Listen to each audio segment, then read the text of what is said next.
재대결을 벌이게 되었습니다. 바로 서울 성동 갑지역인데요. 새누리당 후보인 김태기 후보와 함께 이야기를 나눠보도록 하겠습니다. 안녕하십니까? 네, 안녕하세요. 네. 먼저 이제 공천 얘기부터 먼저 시작을 해보겠습니다. 네. 현역인 진수희 의원과 공천 경쟁을 하셨는데, 네. 이제 공천이 되셨습니다. 어떤 이유 때문에 공천이 되셨다고 생각하십니까? 참 어려운 질문이신데요. 네. 아마 제가 지역 경쟁력이 있고, 그리고 아마 새누리당이 가장 지금 중요하게 생각하는 게 민생을 살리고 또 경제 민주화를 완성하는 거 아닌가 생각합니다. 아마 거기에 필요한 전문성을 제가 갖췄기 때문에 공천을 준 거 아닌가 그렇게 생각합니다. 네, 상대 후보인 최재천 후보와 이제 8년 만에 리턴 매치 벌이시는데 17대 때 대결을 하셨는데 이제 최 후보께서 승리를 하셨습니다. 이번에 어떠십니까? 서력할 자신 있으신지 좀 여쭙고 싶습니다. 참 제가 이런 말씀 드리면 뭐하지만 이미 이제 성동의 민심은 저한테 지금 기울었다고 생각을 합니다. 진수희 후보와의 어떤 이 공천 갈등 이 부분은 수습이 됐고요. 그리고 최재천 후보와 이제 유력한 경쟁자였던 전 민주당 정병채 위원장이 새누리당 입당을 했습니다. 저를 돕기로 했고요. 네. 지금 지역 나가보게 되면 초등학교 아이들도 1번 김태기를 이야기하고 있습니다. 그래서 대체로 이제 이 지역의 민심이 어디에 있는가 분명히 나와 있는 것 같고, 그래서 이번 선거는 상당히 지금 구도는 좀 나가는 것도 아니냐 이렇게 생각합니다. 네. 지역구 얘기를 좀 해보겠습니다. 네. 성동구는 이제 몇 년 전까지만 해도 전통적으로 좀 서민층이 많은 네. 거주 지역으로 알고 있었는데 최근에는 강북 속의 강남이라고 불릴 정도로 상당히 빨리 발전을 했습니다. 네, 네. 이렇게 발전을 하다 보면 여러 가지 문제점이 있을 것 같은데 현재 성동갑 지역의 가장 시급한 현안은 무엇입니까? 글쎄요. 우선 이 강북 속의 강남이라고 하는 게 전 사실 처음 들어봅니다. 네. 어디서 강북 속의 강남이라고 성동을 이야기하는지 모르겠는데 사실은 이제 성동에 가보게 되면 그 인도도 없는 그런 도로가 있습니다. 그 강남에 그런 데 없죠. 그리고 아예 인문교 고등학교가 없어가지고 용산이나 이제 또 중구 쪽에 애들을 보내야 되고요. 네. 또 공장이 주거 지역이랑 혼재되어 있는 아마 그게 이제 성동인데 어떻게 해서 이게 이 강북 속의 강남이라는 이야기가 나오는지 모르겠습니다. 사실은 이 성동은 할 일이 무척 많은 그런 지역이라고 저는 생각하고 있습니다. 예, 성동 지역 현안들을 좀 말씀을 해주셨는데 어떻습니까? 네. 해결책을 좀 갖고 계신지요? 지금 성동 갑 경우는 크게 보면 이제 금호동 경우는 대부분 주거 지역이 많습니다. 그게 가장 현안이 인문계 고등학교를 만드는 문제. 네. 그리고 지금 도로가 워낙 좁고 또 낙후됐기 때문에 도로를 확장하고 신설하는 문제가 가장 큰 현안이라고 보고 있고요. 반면에 이제 이 성수동 경우는 조금 다릅니다. 결국 이제 공장이 있고 중공업적 문제죠. 그리고 또 최근에 이제 큰 문제가 된 게 이제 재개발 문제입니다. 예. 이 재개발 갈등 문제가 굉장히 큰 지금 현안이 돼 있는데 아마 이게 지금 이번 성동갑에 가장 중요한 이 이슈가 아닐까 생각을 합니다. 그렇군요. 네. 이제 17대 때 나오셨고 이제 8년 만에 19대에 다시 이제 성동갑 지역으로 나오시게 됐는데 네. 8년 동안 좀 민심의 변화는 있었습니까? 8년간 민심의 변화라고 하는 거는 사실은 이 정치에 대한 불신만 더 깊어진 거 아닌가. 저는 한마디로 요약하면 그렇습니다. 네.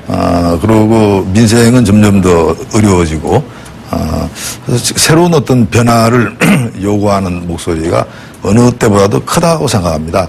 그래서 그거는 여야뿐만 아니고, 정치권 전반에 대한 불신들, 그리고 또 정치인들의 지키지 못하는 그 말들, 이런 부분에 대한 불만들, 그리고 싸우는 정치에 대한 불만들, 염증들, 이런 부분들이, 어떻게 보면 8년 사이에 달라진 민심이라 저는 이렇게 보고 있습니다.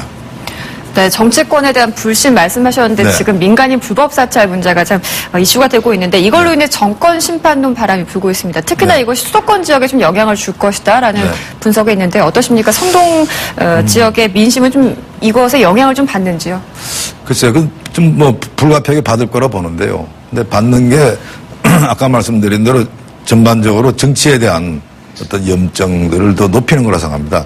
이게 이제 새누리당만의 문제가 아니고 사실은 그 앞전에 또 열린우리당 시절 당시에 이제 문제가 크게 불거진 거 아니겠습니까? 네. 그래서 결국은 이제 여야를 막론하고 그 어떤 권력의 또 오만함에 대한 어떤 국민들의 어떤 분노 이런 부분이 깔려 있다 보고요. 그래서 그 표심이 그게 뭐 여야 어느 한쪽에 뭐 불리하게 간다기보다는 자칫하게 되면 정치 전반에 대한 어떤 새로운 어떤 변화를 요구하는 쪽으로 갈 수 있다는 그렇게 분석하고 있습니다. 네. 이제 8년 만에 어떻게 보면 진검승부 다시 한 번의 승부를 네. 펼치게 됐는데 이제 두 후보가 아무래도 8년 전부터 지역 주민들은 봐왔지 않겠습니까? 네, 네. 현재 지역에서는 어떻게 반응이 나오시던가요? 글쎄요, 요번 이 선거 구도가 참 특이하게 돼 있습니다. 그 과거와 달리. 최재천 후보와 저와 이제 1대1 이제 구도가 돼 있어요. 네. 그러니까 사실 유권자 입장에서는 좀 선택이 좀 용이한 그런 구도입니다. 그리고 또 성향이 많이 다르고요. 우선은 이제 저 같은 경우는 이제 일자리 문제 등 경제 전문가로 이제 자리매김되고 있고, 반면에 이제 상대방 후보는 이제 변호사로서 법조인으로 이렇게 쭉 이렇게 활동을 해왔습니다. 완전히 직업 배경이 다르죠. 예. 그리고 또 한 사람은 저 같은 경우는 이제 새로운 인물로 이렇게 정치를 해본 적이 없으니까요. 다른 한 분은 또 전직 국회의원으로서 이제 과거에 어떤 일을 했는가가 쭉 나타나 있는 거고. 그리고 또 이 하나 문제는 뭐 이따까지 쭉 나왔던 거였지만, 어떤 문제를 제기하느냐, 어떤 불만이 있다. 이런 문제를 제기하느냐, 행위냐. 그렇지 않으면 대안을 제시하고 해결책을 내놓느냐 하는 이런 부분도 요번 이 성동갑 경우에 있어가지고 매우 재미나는 그런 구도라 보고 있고요.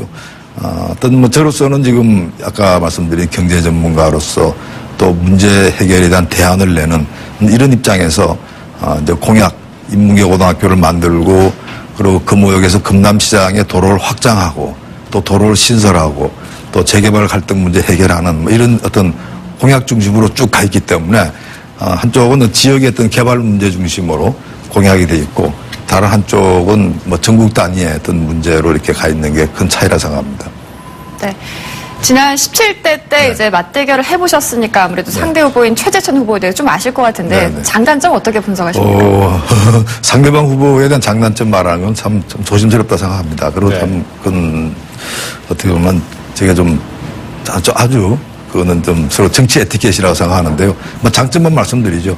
제가 지금 보는 최재천 후보의 가장 큰 장점은 SNS 활동을 가장 활발하게 하지 않을까. 어떤 그런 부분은 좀 장점이라 생각합니다. 네. 네. 그렇다면 이제 그에 대비된 네. 본인만의 또 경쟁력이 있어야 되지 않겠습니까? 내가 자신할 수 있는 경쟁력은 무엇입니까? 뭐 어떤 자기 자랑하는 것도 참 좀 웃기는 이야기인데요. 네. 뭐 구태여 또 제 이야기를 한다 그러면 저는 그래 생각합니다. 제가 이 우리나라 그러니까 대한민국 발전과 성동 발전의 어떤 구상을 정말 참 많이 가다듬었고 그것도 해결책에 대한 고민을 참 많이 했습니다.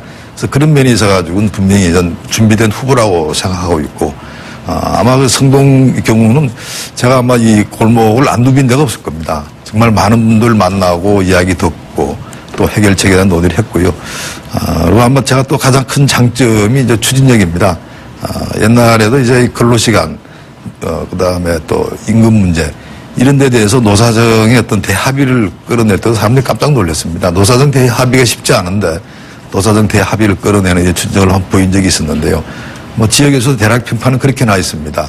그래서 그 자체가 저는 하나의 어떻게 보면 그 준비된 후보로서 어떤 당선이 되게 되면 추진력 가지고 밀고 나갈 수 있다 하는 게 어떤 장점이라 생각합니다.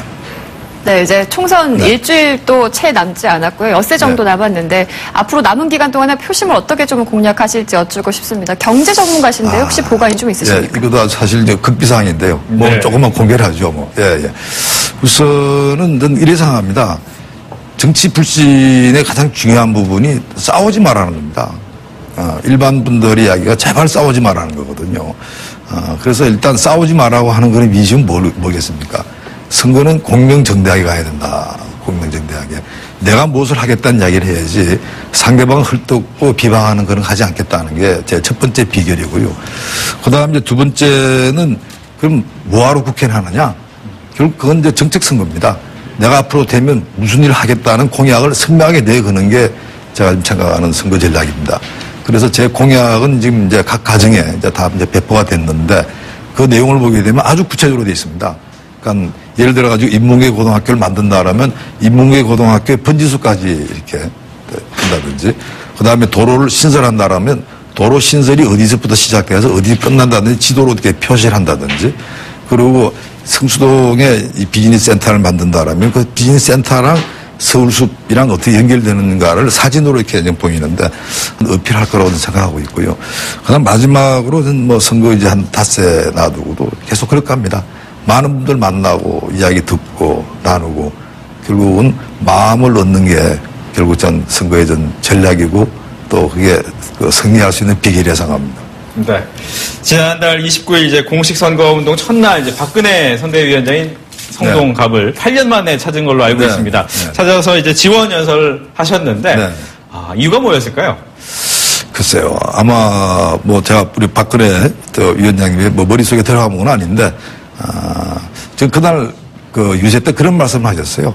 새누리당이 민생을 살리고 경제 민주화를 완성하는데 반드시 김태규 후보가 필요하다는 이야기를 했습니다. 사실은 이제 그런 문제를 뭐 진작부터 박근혜 대표 이야기를 많이 했어요. 그러니까 대표적으로 이제 박근혜 대표께서 이 앞으로 국가 운영 체계를 고용 중심, 소득 중심으로 바꾸자는 제안을 했는데 뭐 그 부분은 제가 과거에도 뭐 논문 말고도 신문과 방송을 통해서 쭉 쓰던 그 칼럼 내용이었습니다. 그러니까 수출 중심의 국가 운영 체계를 소득 중심으로 전환하지 않고는 현재 일자리 문제를 해결할 수 없고 소득이 한극한 문제를 해결할 수가 없고 그리고 물가 안정을 시킬 수 없다는 게 제 지론입니다. 아마 그런 측면에 있어 가지고 김태기가 꼭 필요하다고 생각했기 때문에 왔으리라 생각하고 있고요. 특히 뭐 이제 박근혜 대표 입장에서는 어쨌든 간에 새누리라고 하는 거는 이제 새로운 정치를 통해서 또 새로운 인물들이 새로운 나라를 만들자는 거 아니겠습니까? 아마 그런 면에서 좀 다녀가셨다 생각합니다. 네. 뭐 조금 전에 잠깐 이야기를 해주셨는데 궁금합니다. 경제 민주화를 뭘로 받아들여야 될지 일반 국민으로서는 경제 민주화 좀 와닿지 않은데 간략하게 설명을 해주시겠습니까? 사실은 경제 민주화라는 단어 자체에 대해서는 저는 사실은 별로라 생각해요. 경제를 민주화한다고 하는 부분은 아니고 오히려 경제 정의라 그런다면 좀 더 맞다 생각하는데 대표적인 그런 겁니다. 대기업과의 어떤 중소기업 사이의 어떤 불공정 거래 관계 이 부분들은 그건 경제 정의가 실현된 게 아니죠. 또 경제 민주화된 게 아니고 그러니까 이게 대기업이 어떻게 보면 뭐 중소기업들한테 상당히 이 불이익을 넘기면서 비용을 부담시키면서 자기 이익 챙기는 건 잘못된 거고요. 또 이제 노동 부분에 있어가지고 이제 정규직 비정규직 문제가 있습니다. 똑같은 일을 하면서 고용 형태가 비정규직이기 때문에 차별받고 적은 급여에 그리고 아주 불리한 열악한 근로 조건에 일하는 거는 그것 또한 경제 정의가 아니죠. 경제 민주화가 아니고. 그래서 전 이 경제 민주화에서 가장 첫 번째를 대기업 중소기업의 어떤 문제로 보고 있습니다. 특히 하청 문제요. 그다음 두 번째가 이 정규직 비정규직의 어떤 문제를 보고 있고 그다음 이제 세 번째 부분에 있어 가지고 교육 부분에 있어 가지고 기획운동 문제를 보고 있습니다. 그래서 이게 아마 이 경제 민주화에 대한 그런 해석 부분은 다소 다를 수는 있지만 저는 이 경제 민주화에서 일관되게 그런 이야기를 좀 하고 있습니다. 네. 오늘 여러 가지 말씀해 주셨는데요. 끝으로 각오 한 말씀 부탁드립니다. 이번 이제 선거를 통해 가지고 유권자들께서 어떤 후보가 성동을 발전시키고 대한민국을 발전시키는가 볼 겁니다. 김태기 물가 분명히 안정시키겠습니다. 그리고 일자리 만들겠고 소득 양극화 문제 해결하겠습니다. 그리고 성동을 정말 이 서울의 중심에 있는 성동답게 인문계고등학교 만들고 도로 확장하고 신설하며 그리고 이 성수동 정말 재개발의 문제의 어떤 갈등에서 벗어날 수 있도록 이 성수동을 발전시키겠습니다. 네, 잘 들었습니다. 자, 지금까지 새누리당 성동갑 김태기 후보와 이야기 나눠봤습니다. 오늘 말씀 고맙습니다. 네, 감사합니다.